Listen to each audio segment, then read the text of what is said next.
they will only disappoint. I've met some of my heroes, and I've met my enemies. My advice is don't meet your enemies. Those are the ones who will truly disappoint.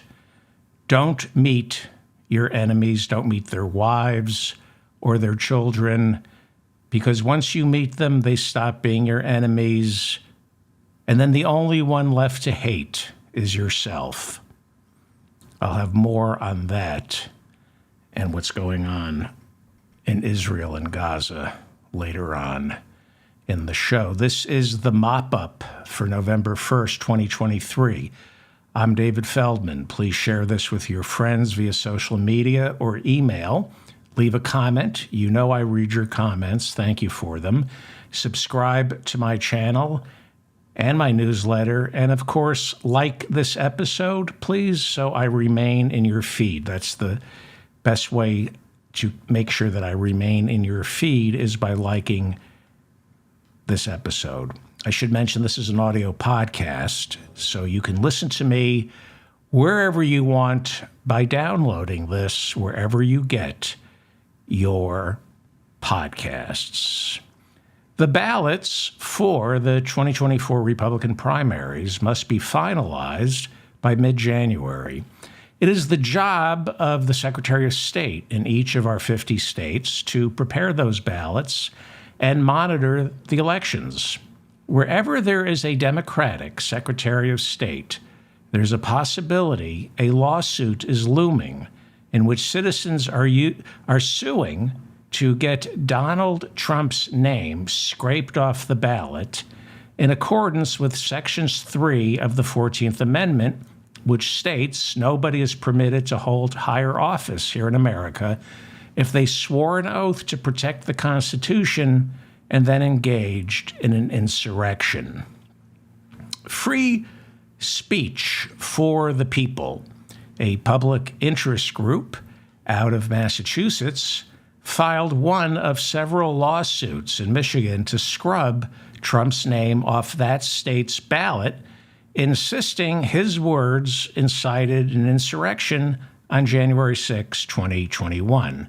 Trump's lawyers filed a countersuit in Michigan on Tuesday, insisting all these lawsuits should be thrown out because what happened on January 6 was a riot. They say it wasn't an insurrection, it was a riot, and removing Trump's name from the ballot would, quote, irreparably damage his supporters, unquote. His supporters are voting for Trump. They're already irreparably damaged. As I said earlier, the primary ballots must be finalized in roughly 70 days. And so if Donald Trump is going to be scrubbed from any ballots, then these lawsuits must happen now so they can eventually be adjudicated by our nation's top court, the Supreme Court. Assuming the justices on that court, 1/3 of whom were appointed by Donald Trump, will even be willing to hear these cases. Moving very quickly through the courts is a trial in Colorado, where several citizens have sued the Democratic Secretary of State to remove Trump's name from their ballot, and that trial started on Monday. Eric Olson is the attorney representing the citizens who want Trump's name off the ballot.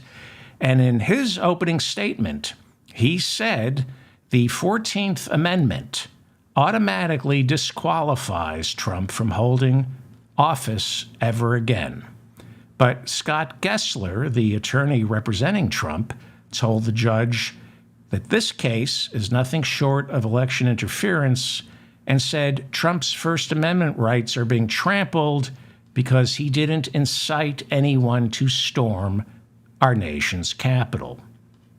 Attorneys representing the plaintiffs said Trump didn't need to explicitly order his people to storm the Capitol. They added that he is a masterful parser of words, and he knows just how to provide his minions with enough to read between the lines to know exactly what to do.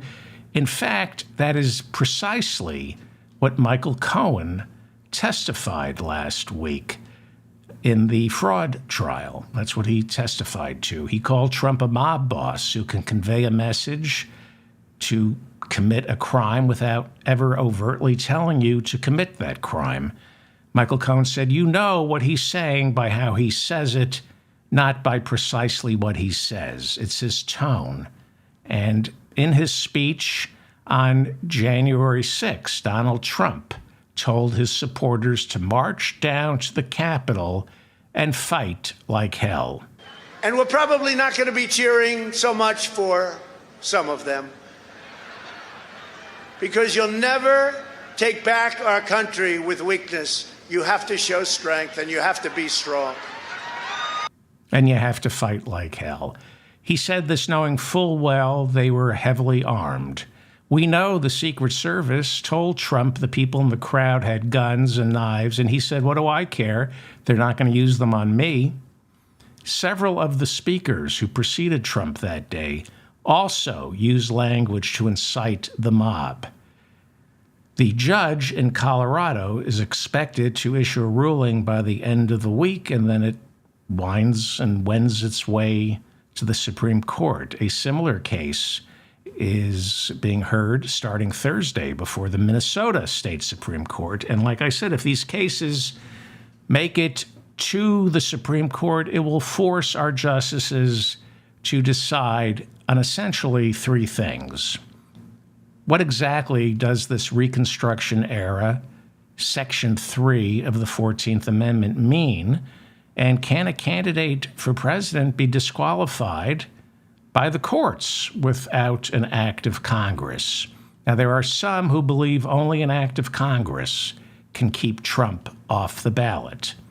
For example, had Trump been found guilty in any of his two impeachments, then a vote would have taken place afterwards in the Senate as to whether he should ever be allowed to hold elective office again. Congress, by a vote, can forbid someone from ever holding elective office again. But the question that will be before the court is, does Section 3 of the 14th Amendment in and of itself grant enough license to a court, a panel of judges, to ban Donald Trump from running for office again? So there is the wishful thinking that our courts will save us from Donald Trump. What is the likely outcome? I'm guessing the Supreme Court will overturn any lower court ruling that throws Trump's name off the ballot. I would assume with a first glance ruling, the court would say Section 3 of the 14th Amendment is not applicable. In other words, they're going to rule Section 3 is unenforceable by the courts, only through an act of Congress. That's what I'm guessing. But if they decide it is enforceable by the courts, and again, I doubt they ever would, then the Supreme Court must decide if what happened on January 6 was in fact an insurrection, or was it a riot? Was it a riot? You'll notice that special counsel Jack Smith indicted Donald Trump for his activities on January 6, but none of the counts against Trump involve the word insurrection. It's worth noting, on the other hand, that leaders of the Oath Keepers and leaders of the Proud Boys were tried by our Justice Department and found guilty of, and are now serving time for, seditious conspiracy. Seditious conspiracy. So, can Trump be guilty of sedition, but not guilty of participating in an insurrection? I don't know. Again, I don't see any way the Supreme Court gets to that question. I don't see how they even entertain the idea of Section 3 of the 14th Amendment empowering a court to throw Donald Trump off the ballot. But let's say they rule that, yes, Section 3 can be enforced by the courts, and yes, January 6 was in fact an insurrection. Then they must weigh Trump's First Amendment rights versus what he intended with those words he spoke on January 6. For example, his words may have triggered an insurrection, but was that his intent? Did he intend to incite an insurrection? I believe it's called mens rea. So you could get this all the way to the Supreme Court. You can even get our Supreme Court to agree that Trump's words led to an actual insurrection. But did Trump intend for those words to lead to an insurrection? You must then establish criminal intent. And personally, I think most of my listeners agree, yes, he intended to provoke an insurrection. I don't know if the Supreme Court will ever get to that point. I do know that Trump is going to be asked to testify in this Colorado trial that's going on right now. Could this turn into another prosecution over January 6? I don't know. I mean, you would have to establish Trump's state of mind, or lack thereof. You must determine whether he intended to launch an actual insurrection.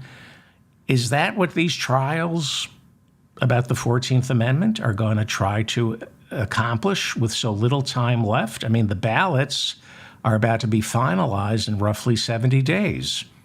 I don't think they have the army of lawyers necessary to bring about such a momentous case. I know people like Lawrence Tribe are behind it, but I'm usually wrong, so I just don't see this happening. I hope it happens. I like him bogged down in one lawsuit after another. Maybe we'll be surprised. I do think it's possible a state court will throw him off a ballot. But I have no doubt the Supreme Court will overturn such a ruling, insisting there's a much simpler and more democratic way to determine whether January 6 was an insurrection and whether Trump incited it on purpose.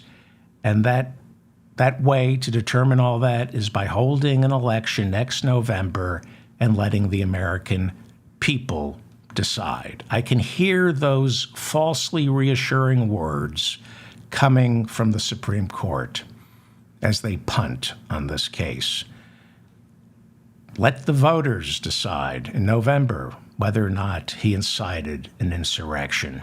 The problem with those words, insisting the people will decide, is we now have an election denier as a speaker, as well as an entire Republican Party that won't accept the results of an election if it doesn't go the way they want. They won't let the people decide. Sometimes they won't even let them vote. And this is a party where a majority think there's no problem with resorting to violence if things don't go your way. So it's kind of a catch-22 here with our court. But I'm sure there are enough justices, I'm almost sure there are enough justices on the Supreme Court to rule it would be a bad precedent for a court to disqualify a candidate for office, especially when he's leading so demonstrably in the polls. So I'm rooting for everybody who's following these cases, crew, everybody, God bless you. But I don't want to get my hopes up here. My hopes are up, though, when it comes to our criminal justice system, which is bringing Donald Trump to his knees. And we have several civil lawsuits that have exposed him as a rapist, as well as a charlatan who has spent decades lying about his net worth. And yet, despite all of this being out in the open, in the public domain, Trump has been able to hypnotize enough imbeciles to make the Republican nomination perhaps undeniably once again within his grasp. He's also running neck and neck with Joe Biden in the general election. On paper, any rational observer would conclude Donald Trump isn't fit for office, and judges should decide right now he should be locked away for life and not be permitted to run for office. But there is a fever, a Trump fever in this country. However intense it is on the right, I do believe, I have faith that Donald Trump is his own worst enemy and is about to fall apart emotionally, physically, and politically. But assuming he survives this onslaught of trials and his popularity remains constant, at what point do we rely on our courts to step in and go against the will of the people if the will of the people has been poisoned? Courts, by their very nature, are anti-majoritarian. They were put in place by our Constitution to protect us from the MAGA mob. But many members of this court are the MAGA mob. Like I said earlier, Trump appointed 3 out of 9. And Clarence Thomas's wife wasn't just there on January 6 for the Stop the Steal rally where Trump spoke, she helped organize it. So 4 out of 9 justices are MAGA Republicans, and Samuel Alito might have been appointed by George W. Bush, but he's the one who overturned Roe v. Wade and is worse than the whole lot of them combined. So yeah, the courts are supposed to protect the minority from the majoritarian rule, but the only minority this court is interested in protecting is the billionaire class.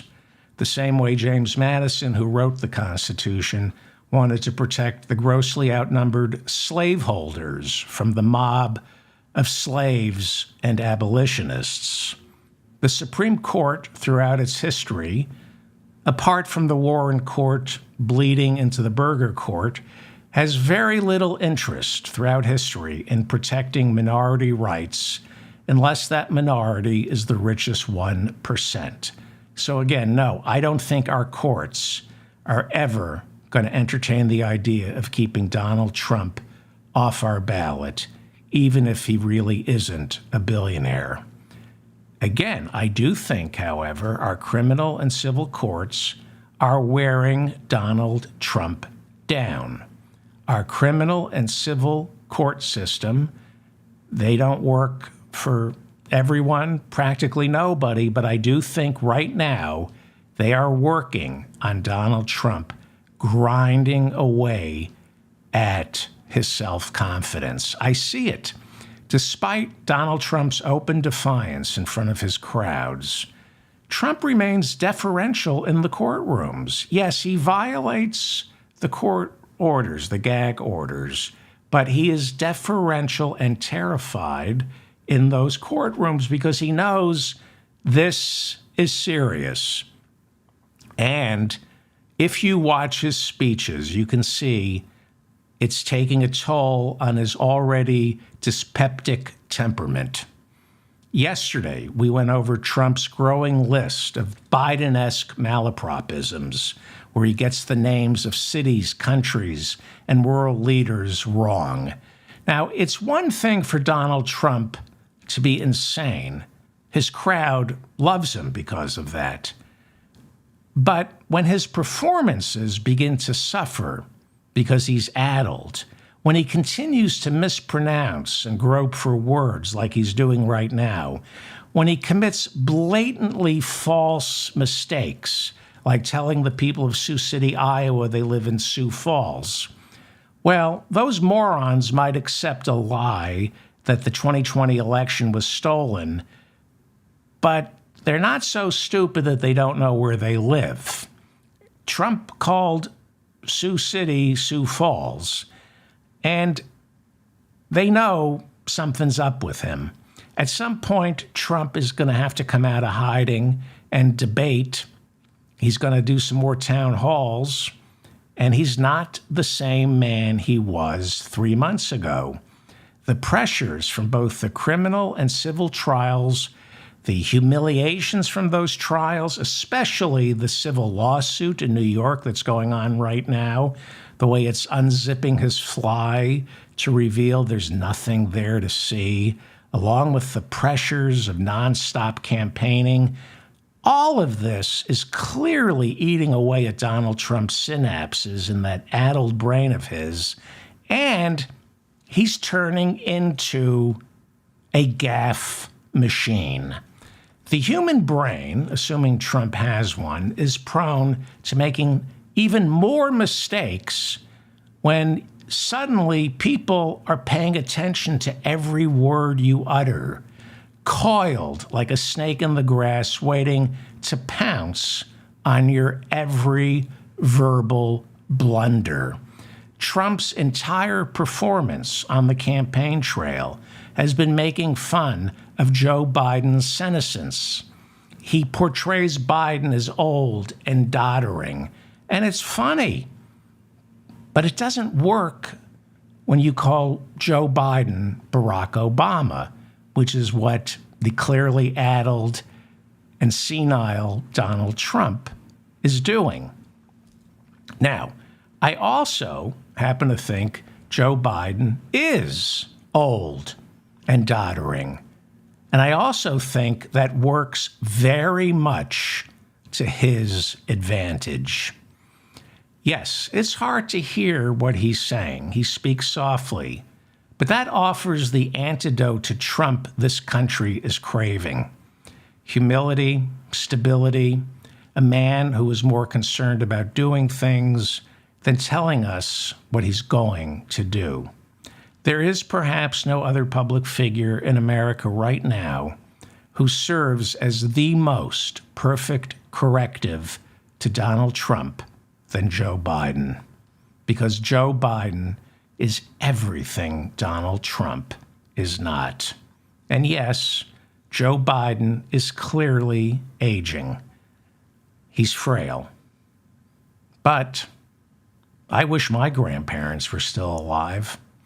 They were frail. I'd be hanging on their every words. We listen to our grandparents, at least we should. They know things. And voters, American voters know they know things. They know Joe Biden knows things.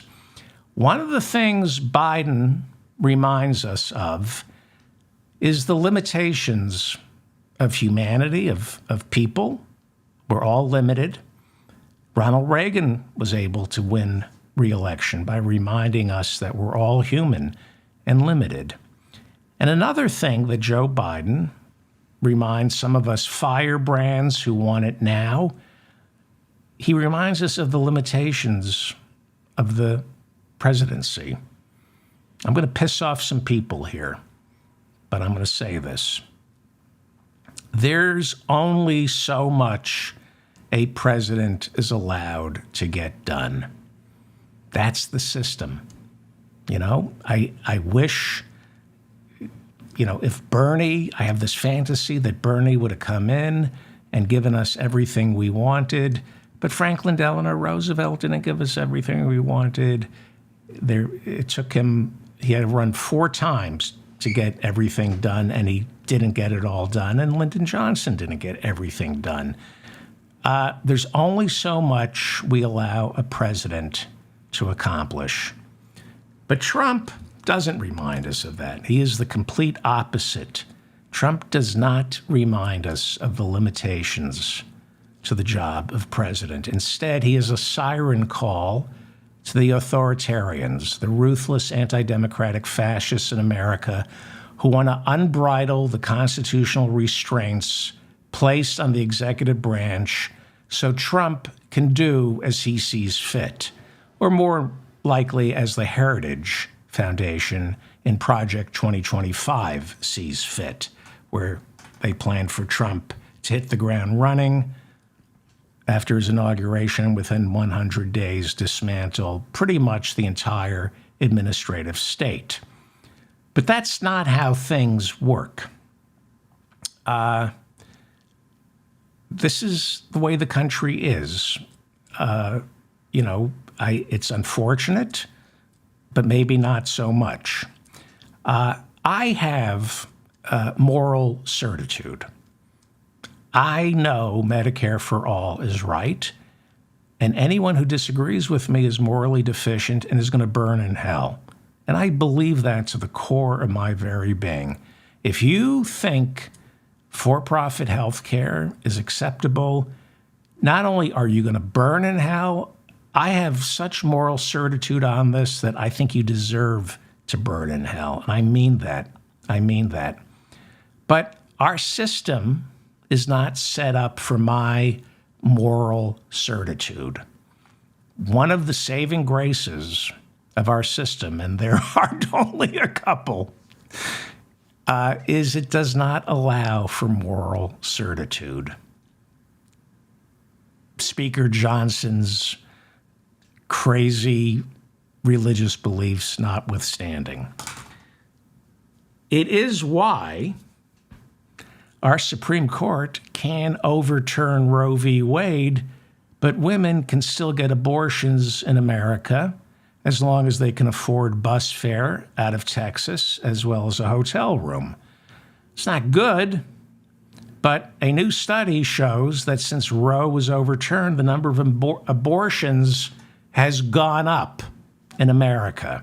Yes, they decreased in states where they were outlawed, but increased dramatically in states where it's still legal. Now, if you're under the age of 18 and you've been raped by your father or an uncle, this is a nightmare. I'm not trivializing the way Roe v. Wade has been overturned. It is a horrible and dreadful situation. But the point I'm making is our system doesn't allow for absolute moral certitude quite yet. Quite yet. Mike Pence. Nobody likes Mike Pence. You know, I'll give the evangelicals credit. They have moral certitude, right? They want to turn America into a white Christian theocracy. But they know they're full of shit. It's why they support Donald Trump. They know I have a little faith in the faithful that they picked Donald Trump because they know they're completely full of shit. Well, there are limitations to being president. Presidents get 4 years, and they can only get things done if they have the permission from the Senate, the House, and the Supreme Court. There are limitations. And when Biden or Obama are in office, those limitations are very frustrating. But when people like Trump or George W. Bush are in office, those limitations are a godsend. I'm not defending the system. I'm not defending the status quo. But the news has been so depressing and so hopeless that I'm looking for some glimmers of hope and a little patriotism to get us through the next year, because it's not going to be easy getting Joe Biden reelected. Bernie isn't running, and Joe Biden is a difficult candidate to prop up and defend, but defend him we must. Whatever mistakes this country makes, from invading Iraq to giving tax cuts to the rich on the backs of the poor, our entire system is complicit. That's the way they set it up. It's not just the president, it's not just the Republicans. The entire system is complicit. It was the Democrats who approved all of George W. Bush's war authorizations. People forget that the Senate had the majority in 2002. Tom Daschle, Democrat, was the Senate Majority Leader. and he gave George W. Bush the war authorization to go into Iraq. It was the Democrats who didn't fight hard enough to stop the tax cuts, Bush's tax cuts, Trump's tax cuts.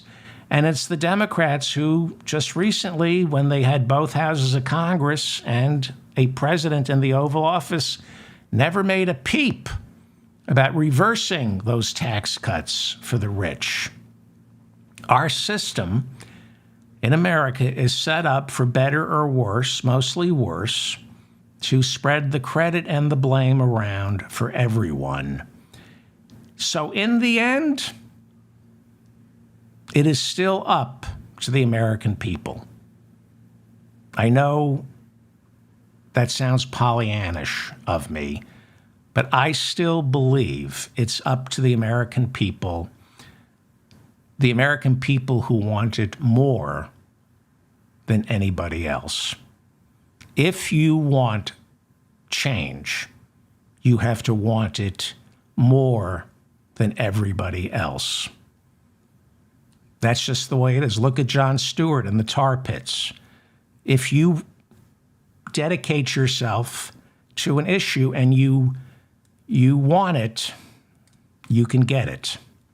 Whatever our government does isn't an expression of the will of the people. It is an expression of the people who fought the hardest for what they wanted. And I have faith in the left. I do. I believe the left can repeat the New Deal and the Great Society just as soon as they realize the only thing owed to them is what they fought the hardest for. Make me do it, Franklin Delano Roosevelt is supposed to have said to the civil rights activists. Make me do it. He said, it's not good enough that what you're telling me is true and righteous. You have to make me do it. Professor Harvey J. Kaye says it's apocryphal. He never actually said that.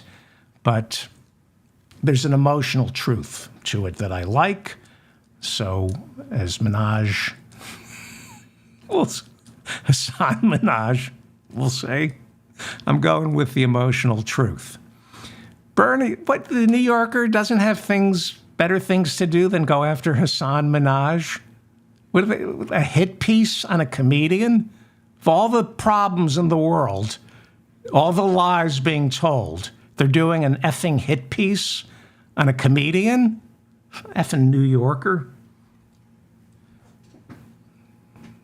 Shouts and murmurs. Just call it shits and murmurs. Have you ever read Shouts and Murmurs? Like the unfunny. Anyway, why are they going after Hasan Minaj?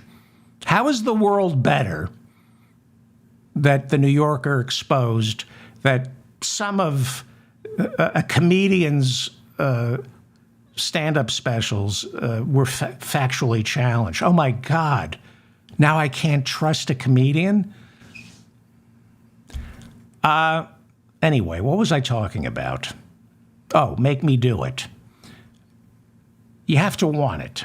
You have to want it more than everybody else. And Bernie said, it's not me, it's us. I can't do it alone. So I have a lot of faith in the left. I think there are some amazing members of Congress, Cori Bush, Jamal Bowman, Rashida Tlaib, Ted Lieu. I mean, the list goes on. There's a deep bench on the left in the Democratic Party. So I have a lot of faith in the left. So my question to my listeners is, are you making Joe Biden, the Democrats, and even the Republicans, are we making them do it? Or are we bathing in the warm water of Netflix and Hulu, allowing that warm bath to shrink our brains?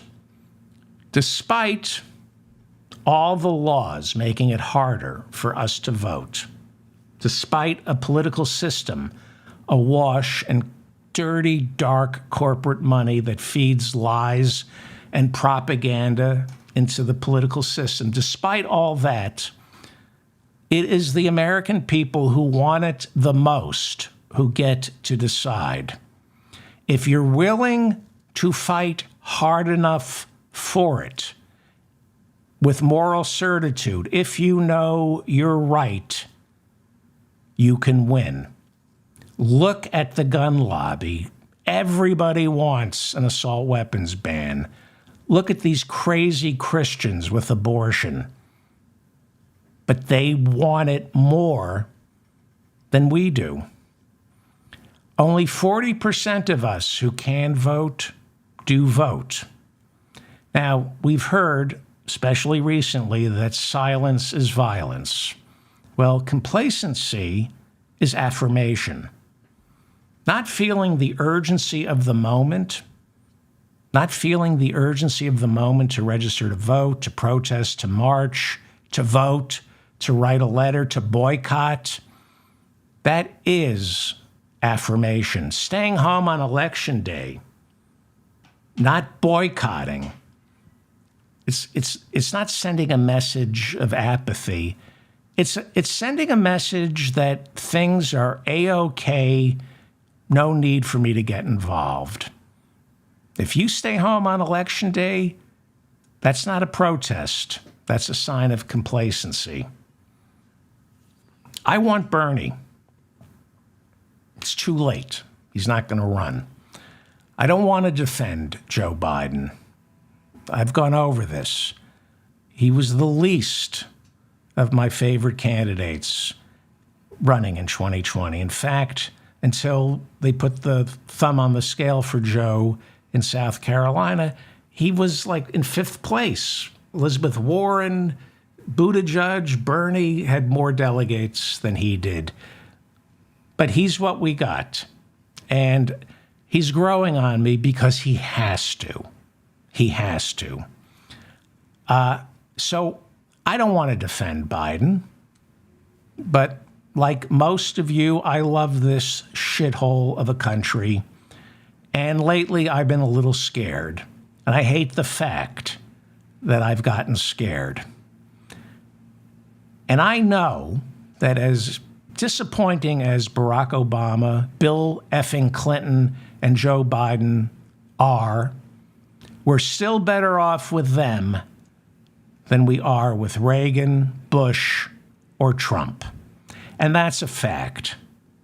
I hate that I have to make excuses for Joe Biden or defend Barack Obama, who's off in Martha's Vineyard instead of marching with the United Auto Workers.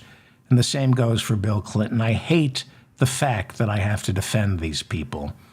But when you look under the hood of Washington, D.C., there are some dark, evil, sinister forces at play, and they will do anything to protect their wealth, power, and influence.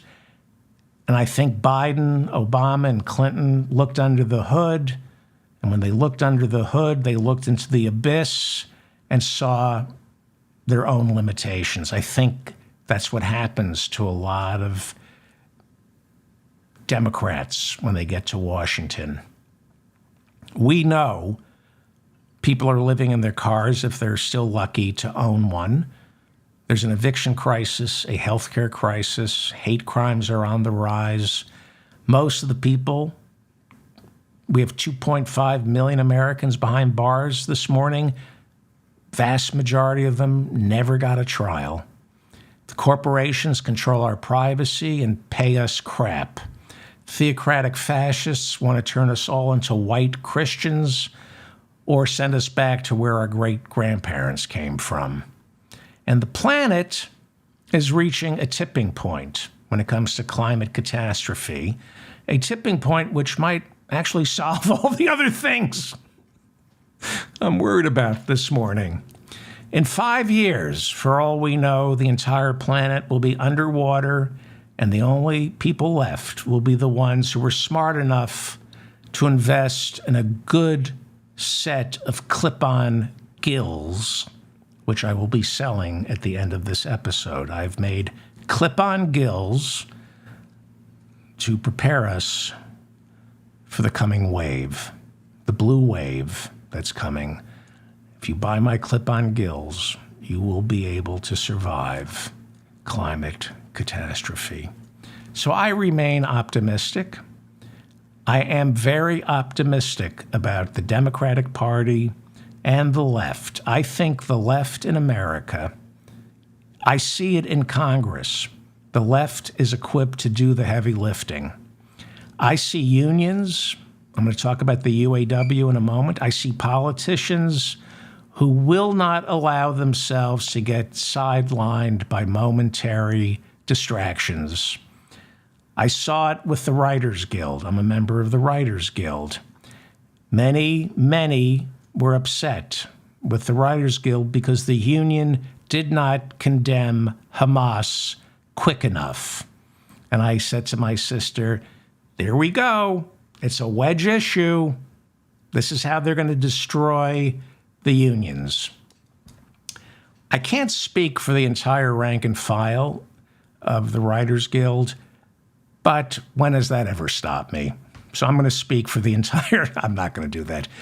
This is what I saw. This is anecdotal. This is what I saw and heard.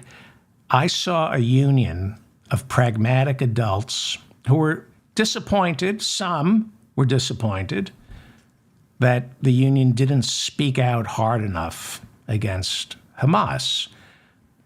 But the adults, the ones I know, paused for a second and thought, wait, this is our union that just negotiated a better contract for us with the studios, who preached solidarity and stood up for the rights of workers against the billionaires. And now you're going to quit this union, condemn this union because it didn't condemn Hamas? Are you kidding me? Yes, the union, the statement that the union made, it's not worth going into. It didn't both side the issue. For a union of writers, it was a bad statement. But what I witnessed was a maturity on the left, willing to cast aside ideological purity to focus on what can be accomplished in the here and now, not over in Israel and Gaza, as tragic as it is. A union is supposed to provide benefits to its workers, not solve the crisis in the Middle East. And most of the people I know who are in the Writers Guild said that. And that gives me faith in the left and the union movement. I am heartened by the left in America by not allowing itself to get divided by the tragedy in Israel and Gaza. I'm seeing a wisdom on the left, especially among young people who accept the battle lines in this horrific fight that's going on in Israel and Gaza. And what I see from young people is a knowledge that it's possible to take separate sides in that struggle, but still be on the same side when it comes to the social justice we can achieve here in America. What's happening in Gaza and Israel is a tragedy. And when it comes to how to solve it, I don't even agree with myself. I'm fighting with myself over this, and I think most people are, or a good number of people are. Here in America, Gaza and Israel must not serve as a wedge that keeps us from uniting in the fight for universal rights here in this country. Security here in this country for everybody. Free health care, livable wages, free housing for those who need it, free education, better schools, and safer neighborhoods here in America.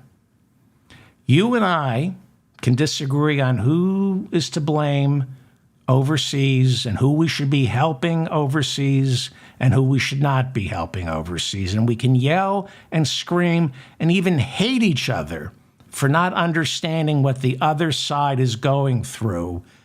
But we're living in America. Let's work together to fix what's right in front of us.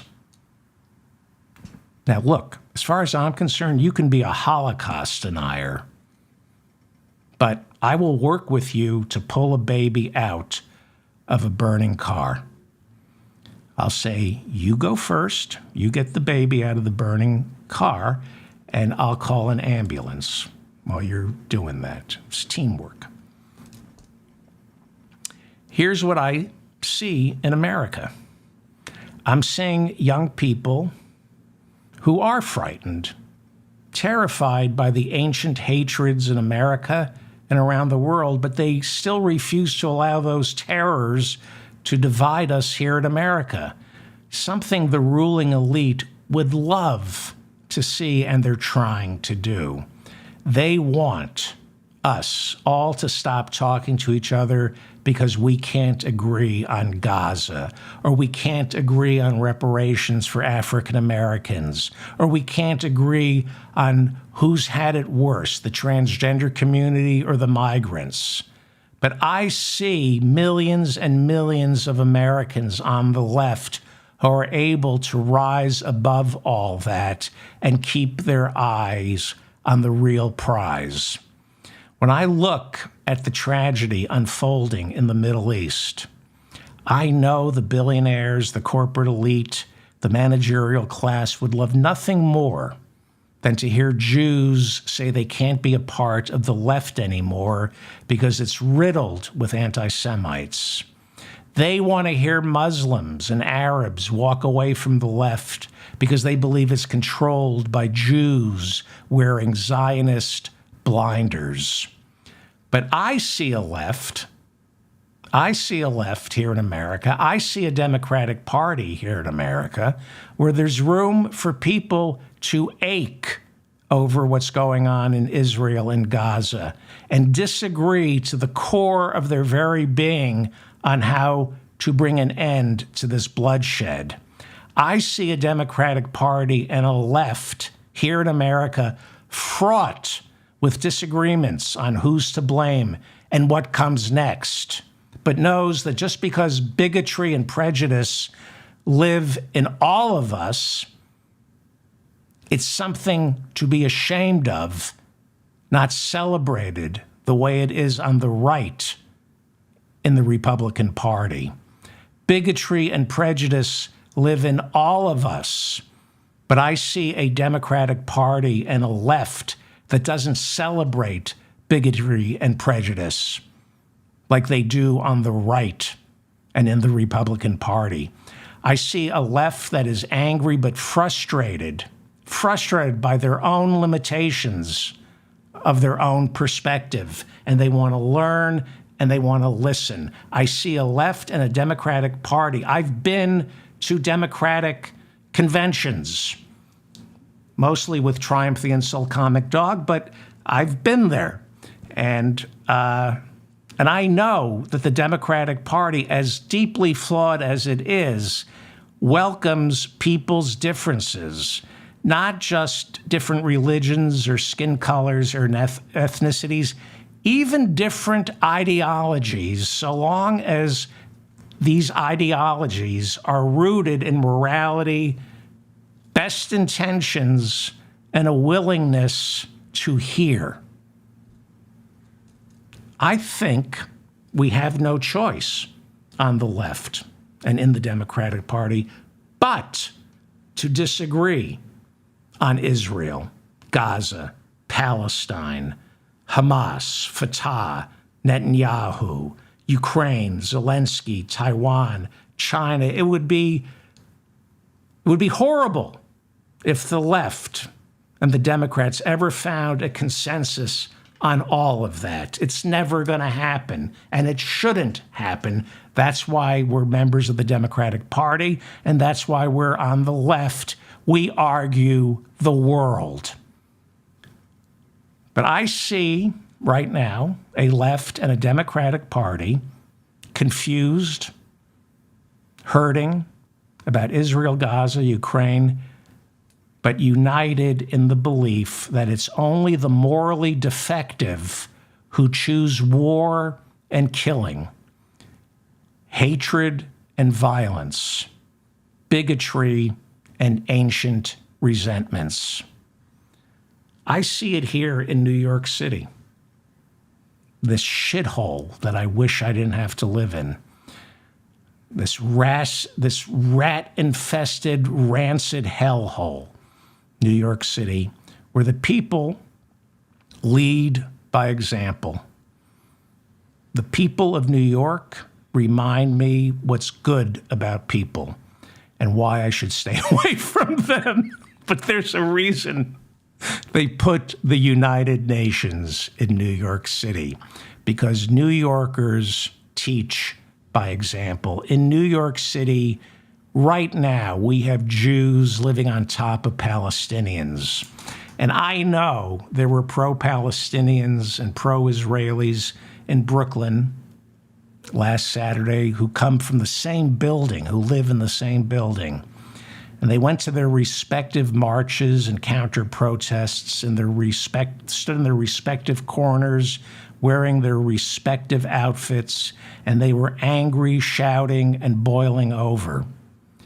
But when the sun set here in New York, they both went home to the same building, got into the elevator at the same time to go back to their apartments to chill. And they were in the elevator. They glared at one another while talking about how the new gelato place around the corner is overrated, and how long is this wine stain on the carpet going to be here before the effing super finally does something about it. That is New York City. That is New York City, where one Jew can go to a pro-Israel rally and a Palestinian can go to a pro-Hamas rally, but they can come together on how horrible the super is, and this wine stain is never going to go away. That's New York. And that should be America, where everyone's bigotries and ancient hatreds are decimated by being forced to live with the people you've been brainwashed to hate. That is the miracle of New York City. Palestinians at Katz's Delicatessen, Orthodox Jews at Al Badwi in Brooklyn Heights, and I see young people who totally get that. And I see them all over the world, not just in New York City. Those kids massacred by Hamas at that dance party were peace activists who were reaching out to the Palestinians. And it's not just young people. One of the grandmothers taken hostage and eventually released by Hamas was no stranger to the Palestinians in Gaza. She and her husband would drive into Gaza before October 7th. They would go into Gaza and escort sick Palestinians in desperate need of Israeli doctors across the border. They would bring them into Israel. There are good people in this world. I see millions of Americans who refuse to allow what's going on in the Middle East or Ukraine or Russia to take their eyes off the prize here in America. One of my frustrations when I talk to some people is they don't know what the prize is, so they rather fight and relitigate ancient hatreds. What is the prize? What is the prize, you effing morons? The prize is universal health care, universal daycare, free tuition at all public universities, raising the minimum wage, passing the PRO Act to make it easier for us to unionize, lifting the 99% up while tearing the billionaire class down into shreds. That's the prize. And if you don't know what the prize is, you're the problem. What we all think and feel about Israel and Gaza, for some, is complicated. I am a Jew forged in the blast furnace of the Holocaust. I know the Jews need their own state because without it, we will be exterminated. I also know that Benjamin Netanyahu, the Prime Minister of Israel, is not fit for office and should resign immediately. He is a criminal who came to office by building a coalition of ethno-fascists, theocrats, bigots, and racists who went out of their way to sabotage the peace process by helping to finance Hamas in Gaza, so Hamas would serve as a divisive counterweight to the moderate elements in the Fatah party that controls the West Bank. Read the New York Times, read Foreign Policy, read Foreign Affairs, read Haaretz. It's out there in the public domain. This is not some crazy conspiracy. Benjamin Netanyahu went out of his way to make sure that Hamas in Gaza was getting funded from Qatar because he wanted to kill the two-state solution. And he knew that if he funded Hamas, there'd be a civil war between Hamas and the moderate Fatah that controls the West Bank. Benjamin Netanyahu is not fit for office. He's fit for a jail cell, and he's not fit to lead Israel, let alone Israel into a war. Netanyahu never wanted a two-state solution, so he sided with the terrorists, Hamas. Hamas is not the Palestinian people. It's a terrorist organization. And until Hamas bit him in the ass on October 7th, he thought it was a great idea that Hamas was running things in Gaza. What's going on in the Middle East is heart-wrenching and terrifying for Muslims and Jews and everybody else, all over America and all over the world. I think Islamophobia is real. I think anti-Semitism is real. And so is the thirst for revenge. And that has to be quelled. And I know things in America can go wrong very quickly. I know that. But I also know the moral arc of the universe bends towards justice when Democrats control the White House, Senate, the House, and the Supreme Court. Now, I have many, many complaints about Nancy Pelosi.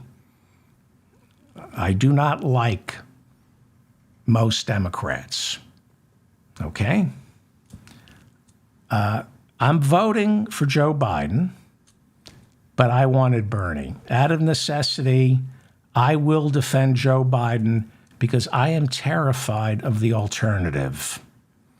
What I don't like about Joe Biden is, like Obama and just like Bill Clinton, they all make the job of president look so damn difficult.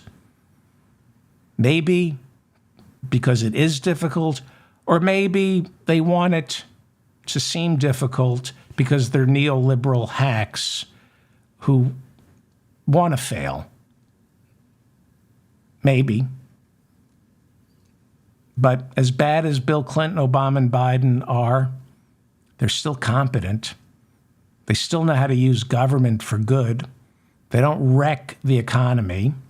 They respond to national disasters. They don't ignore intelligence reports warning you that Osama bin Laden is intent on flying planes into the Twin Towers.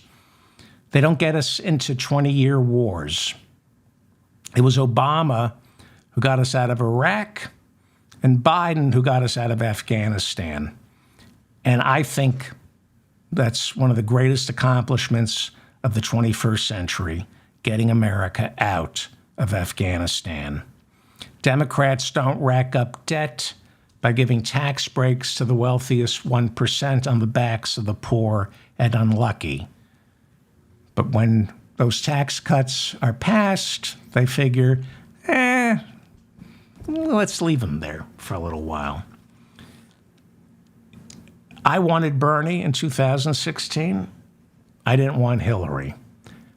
I've mentioned this before, but it's worth remembering. Had Hillary Clinton been elected in 2016 and then reelected in 2020, 4 out of the 9 justices sitting on the Supreme Court right now would have been her picks. The moral arc of the universe would have bent much quicker towards justice if she were president right now and she had won in 2016.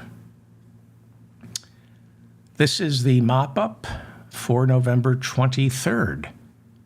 November 1st, 2023. I should take a sip of water. Should I continue? All right, I'll keep going.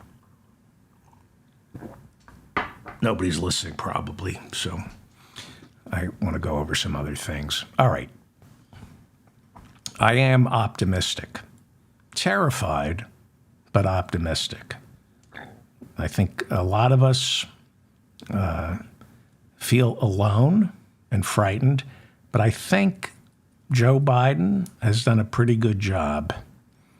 I do. I think he's, and I think Benjamin Netanyahu has to be thrown out of office. Wrong guy.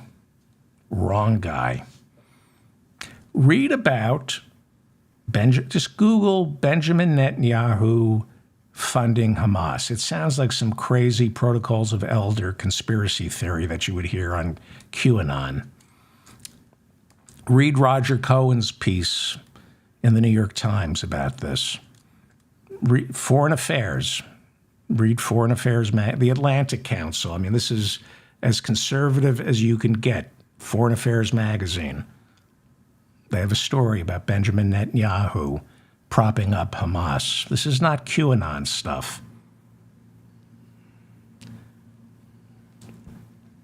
Hi. I'll keep going. The Guardian has some interesting reporting on the mounting legal fees and troubles for both Steve Bannon and Rudy Giuliani. Bannon, Trump's former campaign manager and a white supremacist, well, according to The Guardian, Steve Bannon owes one law firm close to $500,000 in unpaid legal fees for the work they performed, representing him in last year's contempt of Congress case. He ended up losing, but is now appealing. A judge last summer ordered Bannon to pay the legal fees for that trial, and he's appealing that decision as well. Now, I wonder if the lawyers representing him in that case plan on getting paid. We're going to help you not have to pay those lawyers, but you better pay us. This month, Bannon goes before a judge to appeal last year's ruling, sentencing him to 4 months in prison for contempt of Congress after he refused to testify before the January 6th committee. Another trial starts in May of next year for Steve Bannon. It involves an alleged crime that Donald Trump pardoned him for, but only in federal court, right? He couldn't pardon Bannon for state court. And that's where he now stands accused of bilking donors who gave to his Build a Wall charity that Bannon claimed would construct a barrier between Mexico and America. It never got built. The money never went towards building the wall. And while, again, he was pardoned by Trump, but Trump can only pardon him, in a federal courtroom. New York is trying Bannon for money laundering and fraud. And I'm sure we can look forward to Bannon's lawyers taking him to court, trying to collect the legal fees racked up, defending him on that one as well.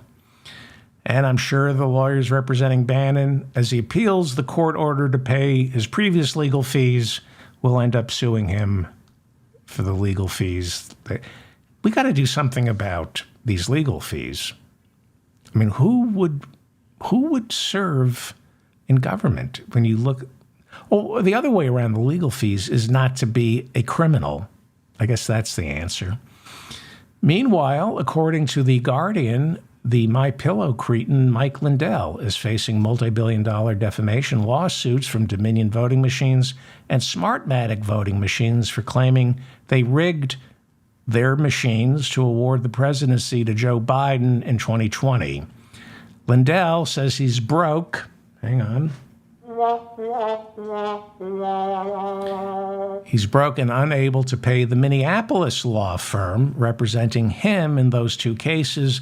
The firm has now taken Lindell to court to collect what they say are millions of dollars in unpaid legal fees. And then there's Rudy Giuliani, who also owes his lawyers millions in unpaid fees for their work in a defamation lawsuit he just lost in Georgia, and the ongoing RICO criminal trial in Fulton County, where he, along with 18 others, have been charged with election interference. In that trial, 3 lawyers, Jenna Ellis, Sidney Powell, and Kenneth Chesebro, have all flipped, pled guilty, and in return for lighter sentences, have all agreed to testify against their co-defendants. So Rudy's problem is all 3 lawyers who flipped in the RICO trial worked directly under him, and he was right up there underneath Donald Trump in the chain of command, orchestrating the false elector scheme, as well as the pressure campaigns on local officials to overturn the 2020 election. Rudy's screwed. He might want to flip down in Georgia for a lighter sentence, and especially to relieve himself of all these legal fees. But he's too high up the chain of command in this RICO trial. He's the reason people flip, right? That's how a RICO trial is set up. You get the low-hanging fruit to flip so you can get the good-tasting, sweet and juicy fruit like Rudy Giuliani. Most legal experts agree Rudy is like doubly or triply screwed. Triply screwed. He has nothing to offer the Fulton County District Attorney other than his sorry ass in prison. He's the big fish. At least he smells like one. His behavior has been so outlandish and untrustworthy. He's anything but a credible witness whose testimony Fani Willis would want. You can't trust his testimony. Now, Rudy does have a lawyer representing him down in Georgia, but he can't afford to pay the guy. At some point, Rudy and his lawyer are going to just have to cut bait and throw themselves on the mercy of the court. And then it's up to Fani Willis and the judge, Judge McAfee, to decide, what do we want to do with America's mayor? Do we want to send him to prison? He's going to be 80. At what point, after all the destruction Rudy Giuliani wrought, when I think of the mother and daughter, those election workers vilified by his racism, how they were forced to go into hiding, at what point does Giuliani tearfully acknowledge his crimes, and should he be spared prison? Should he be felt sorry for? The correct answer is no. No. He should spend his remaining days locked up. Lock him up.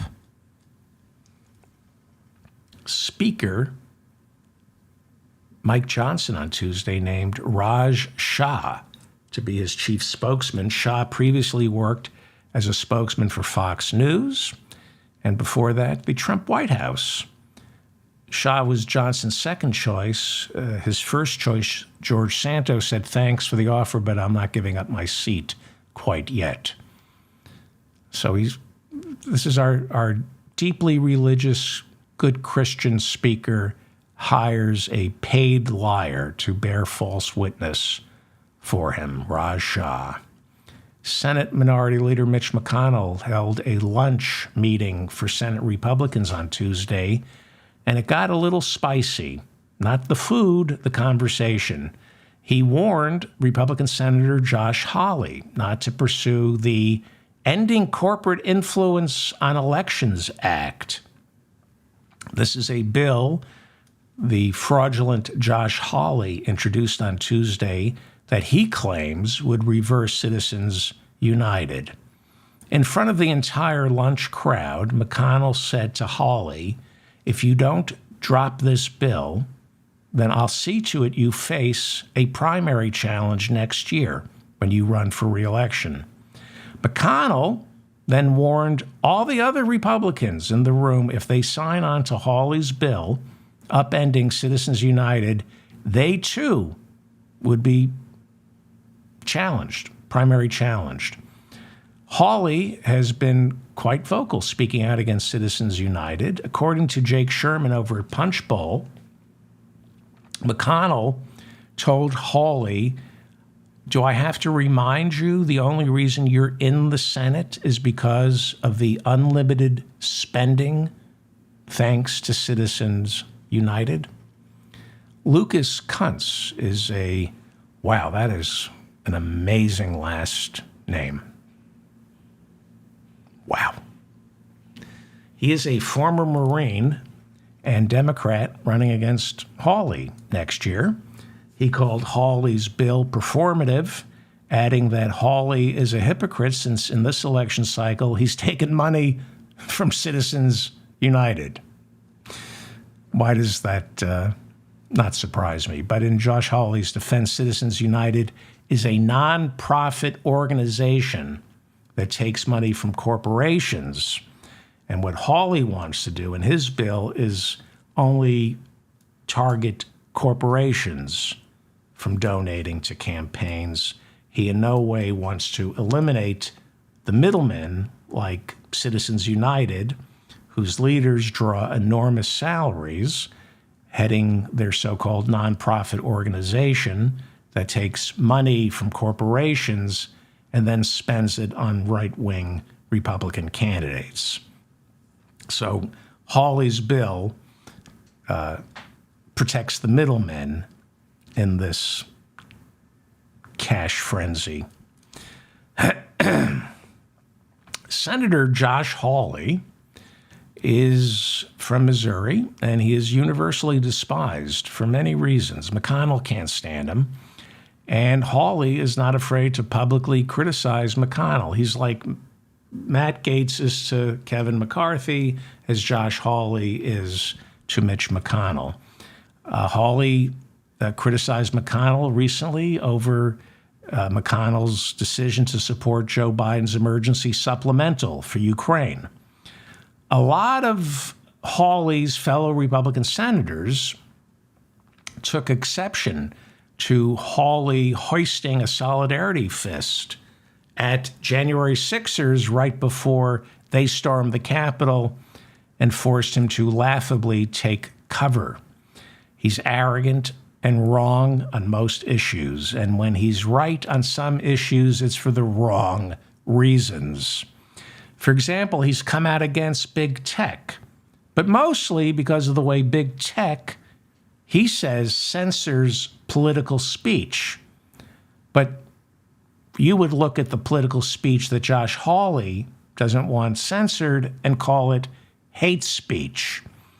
Josh Hawley recently marched with the United Auto Workers, but he marched in support of the oil companies, not the auto workers. He marched to point out that the big three automakers are moving to electric and that means fewer jobs for auto workers since electric cars are easier to assemble.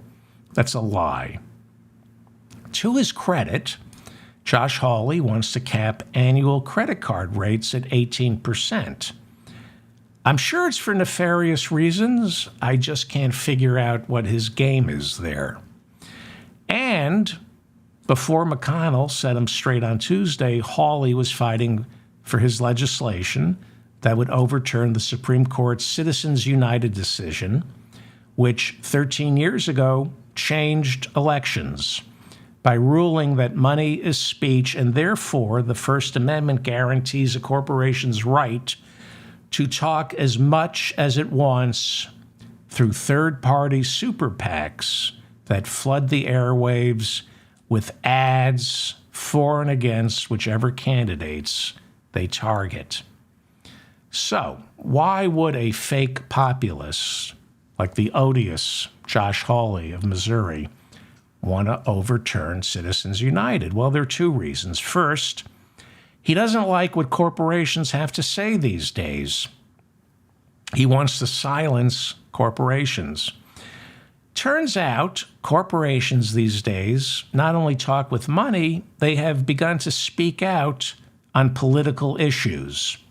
More and more companies are being forced to stake out positions in our culture wars when it comes to transgender rights or equity. All the stuff that Josh Hawley is opposed to. He's opposed to transgender rights. He's opposed to equity. And more importantly, the real reason Josh Hawley wants to get rid of Citizens United is, despite Obama and Joe Biden decrying the Citizens United decision, corporate Democrats are turning out to be the bigger beneficiaries from Citizens United than Republicans have been. According to the New York Times, during the 2020 presidential election cycle, Democrats were the recipients of nearly $1.5 billion in so-called dark money, while Republicans took in only $900 million, and that places them at a severe disadvantage. In an interview yesterday with Real Clear Politics, Hawley, right before McConnell told Hawley not to challenge Citizens United, Hawley complained that corporations have way too much say these days in politics. He cited Coca-Cola and Delta Airlines speaking out when the state of Georgia made it harder for people of color to vote. Remember that? Back in after the 2020 election in Georgia, when Joe Biden won and two Democratic senators flipped Republican seats, Brian Kemp and Raffensperger and those wonderful Republicans made it harder for people of color to vote. And Coca-Cola and Delta Airlines are headquartered in Georgia, and consumers demanded that they speak out against this vile racism that Josh Hawley, the phony populist, supports. Josh Hawley complained, quote, "What's new in the last 2 or 3 years is these corporations now want to dictate voting laws in the states." He then complained about corporations like Disney dipping its toe into the culture wars and said, quote, "And now these corporations want to dictate rules on biological men playing women's sports." Hawley insists corporations need to stay out of politics, but everything is politics. When Bud Light partnered with Dylan Mulvaney, a transgender TikTok star, Hawley said he took this personally and demanded that Budweiser go back to representing real Americans, firefighters, and real working folks, not transgender people, not members of the LGBTQ community. This is going to be a losing battle for Republicans going after corporations. See, corporations are brands. They have a story and a mission and a set of values. They use all of that, their mission statement, their values. They use all of this to get people to want to spend money on them. I know I won't support corporations that don't support my values. Corporate America, unlike the Republican Party, must cast a wide net to increase profits. It must be inclusive to increase market share. This is what capitalism is. More customers, more profits, more people liking us, and that runs counter to Republican values, which is to narrow its appeal. Republicans are the opposite of a corporation. They want to narrow their appeal down to just heterosexual white Christian men who, what they lack in numbers, they more than make up for in sheer authoritarian brute force and a willingness to steal elections. That is this Republican Party. They don't need to be liked. They don't need people to vote for them. So they are not on the side of corporate America. How am I doing here? Let me get some of this stuff off my plate, then I'll go. Maria Salazar, the Republican idiot congresswoman from Florida on Tuesday, came out in support of Israel in a way that shows she really doesn't support Israel. She's an idiot, a moron, a cretin, an imbecile. During an interview on Fox News, she accused socialists who criticize Israel of being anti-Semitic. This is one of the dumbest people on the planet. She said people who hate Israel are socialists, and therefore all socialists, especially the ones inside the Democratic Party, are anti-Semitic. Well, I hate to break it to you, Salazar, but Israel is a socialist country. It was founded by socialists. That kibbutz that was attacked on October 7th, in many ways, is one of the purest forms of socialism. Israel has free universal health care. It's considered a human right. You effing moron. The Senate Appropriations Committee met on Tuesday to hear testimony from Secretary of State Anthony Blinken and Defense Secretary Lloyd Austin on President Biden's $106 billion supplemental of emergency aid to Israel, Ukraine, and Taiwan, along with humanitarian aid to Gaza and funding to tighten security along the Mexican border. During his testimony, Blinken echoed what Vladimir Zelensky said during his summer visit, and that is if Congress fails to provide weapons, Ukraine will lose. Code Pink interrupted the proceedings with shouts of ceasefire now, save the children of Gaza. 6 demonstrators were arrested by Capitol Police. House Republicans are strict ideologues, most of them, and they're opposed. Many of them are opposed to funding Ukraine because they're opposed to Ukraine and rooting for Vladimir Putin.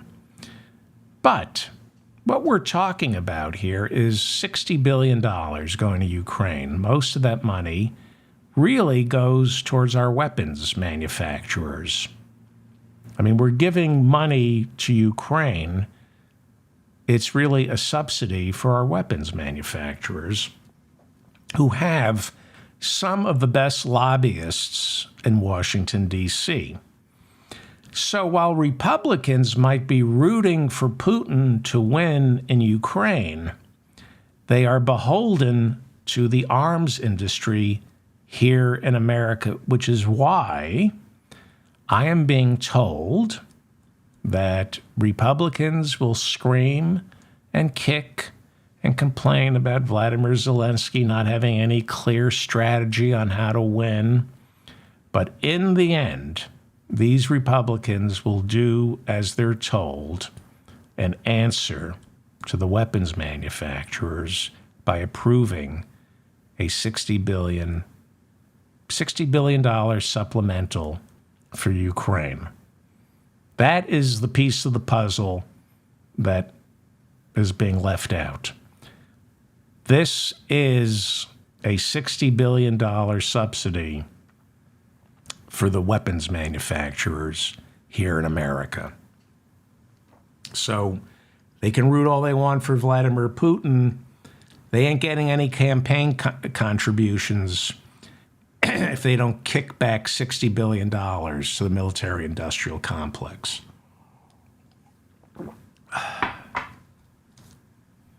Ron DeSantis is denying internet rumors that he wears cowboy boots with lifts to make him appear much taller than he actually is. But several experts in the field, in the shoe field, tell Politico that judging from pictures of his boots, he is most definitely attempting to add a couple of inches. DeSantis insists, however, these are not lifts. The reason his shoes make him look taller is because he's a little light in the loafers. In the 60s, that would have been in the neighborhood of clever. In the 60s. So let's go into my time machine. Can I go into my, what do I have here? Sorry. All right. Sorry about the light and the loafers. What time is it? I should get a life. I just been reading, taking notes, and just hating certain people. Former Labor Secretary during the Clinton administration, Robert Reich, good man, warned that the Federal Reserve is operating under the mistaken belief that one of the biggest drivers of inflation is wage increases as opposed to corporations raising prices to increase profits. This is former Labor Secretary Robert Reich saying it's not wage increases that are causing inflation, it's corporate greed. We've talked about this on the show. Last year, America saw some of the worst inflation in decades, right? While at the same time, corporations mounted record profits, suggesting that many of these corporations were using the assumption of inflation as cover to simply raise prices. Studies now show that all the excuses for inflation, like supply chain issues, Joe Biden's stimulus plans, the rising costs of commodities due to COVID or the war in Ukraine, all those excuses had nothing to do with inflation. It's just that companies said, well, people believe prices are going up, so let's raise them. So inflation, the kind of inflation we saw in 2022, just greed, had nothing to do with wages. The United Auto Workers are winding down. Their 6-week walkout after tentative deals seem to have been struck with the big three automakers. Sean Fain, head of the UAW, said after new contracts are approved, he will work to unionize Tesla, Honda, and Toyota. Something to keep in mind if you're purchasing a car. Tesla is a non-union, anti-union car company. Honda, Toyota, non-union. Although I do remember Volkswagen tried to turn a plant union in a right-to-work state, and the workers rejected it. So I'm not going to pass judgment on Honda and Toyota. I know that Germany, Volkswagen tried to set up a union plant in a right-to-work state like South Carolina or North Carolina or Kentucky or one of those places where the people are disgusting, and we should. One of those places that isn't New York, but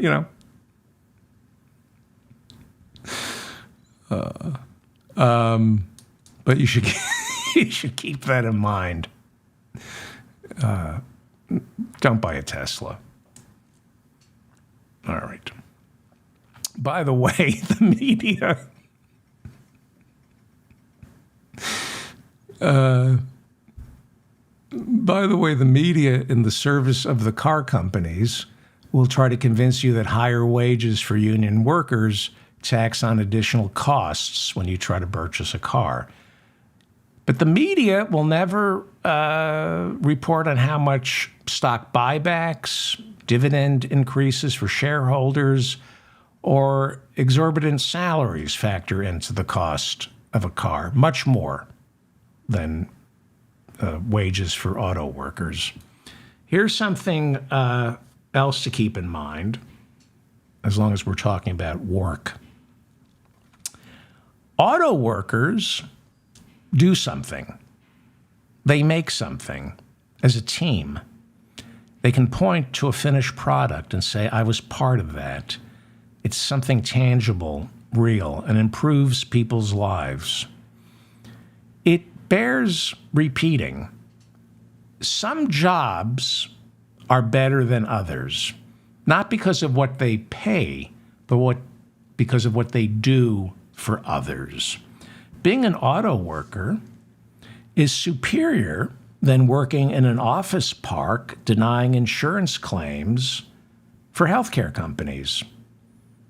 Being an auto worker makes you morally superior to somebody who works in an office park denying claims for healthcare companies.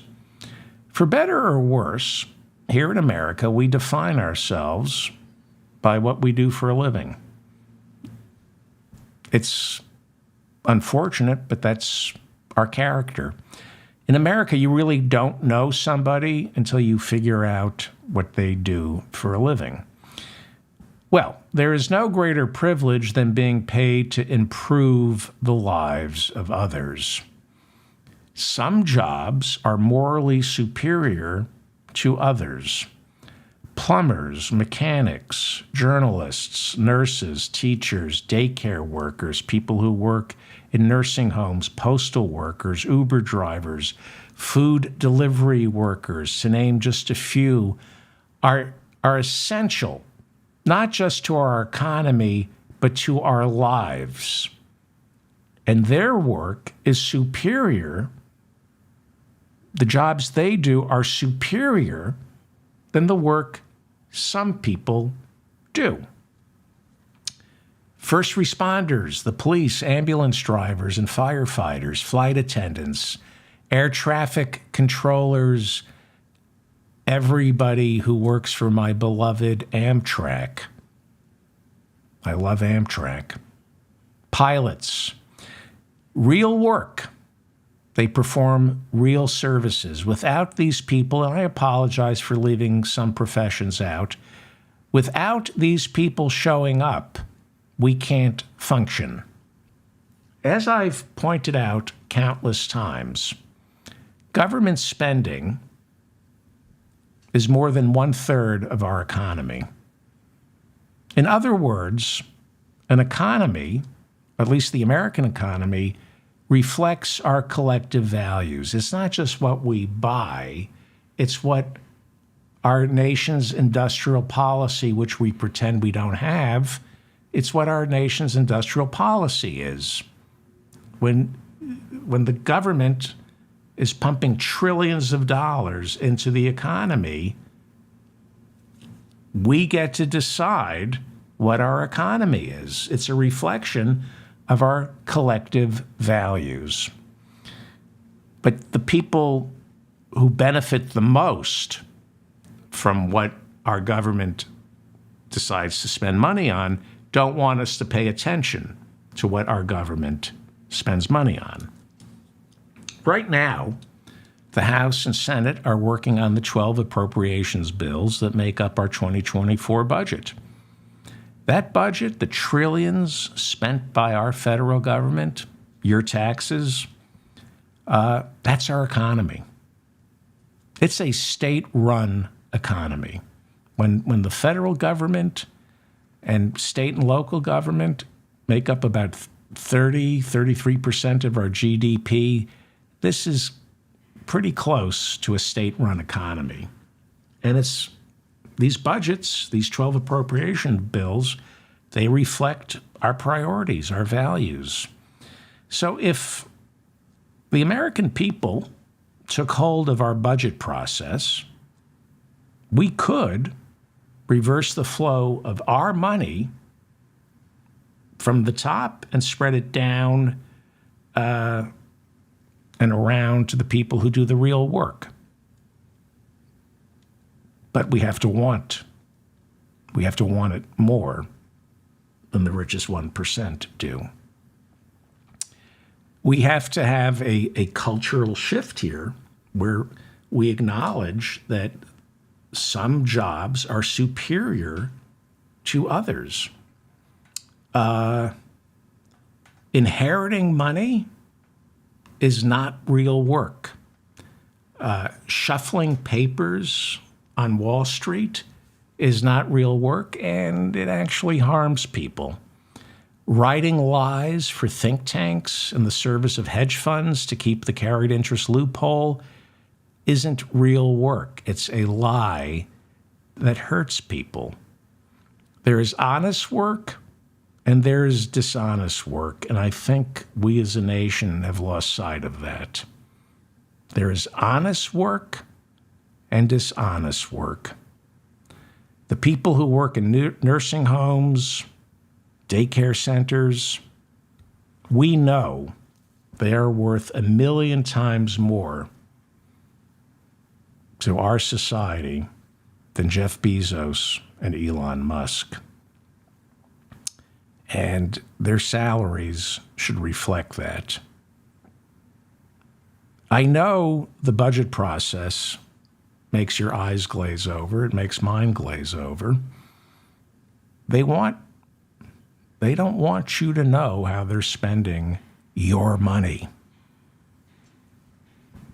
Pay attention to the appropriations process. Lobbyists on K Street who are being paid millions of dollars a year are paying attention to it. Not for you, for the pigs, the billionaire pigs. I'm David Feldman, reminding you to stay strong and protect the weak. I went a little long today. I have more and more. I can't get to it all. Please like this so I stay in your feed. Please share this with your friends and your family through email, text messaging, social media, or just take your phone with my show on it and just throw it at somebody's face. Please subscribe to the channel. Please leave some comments. I like to read your comments.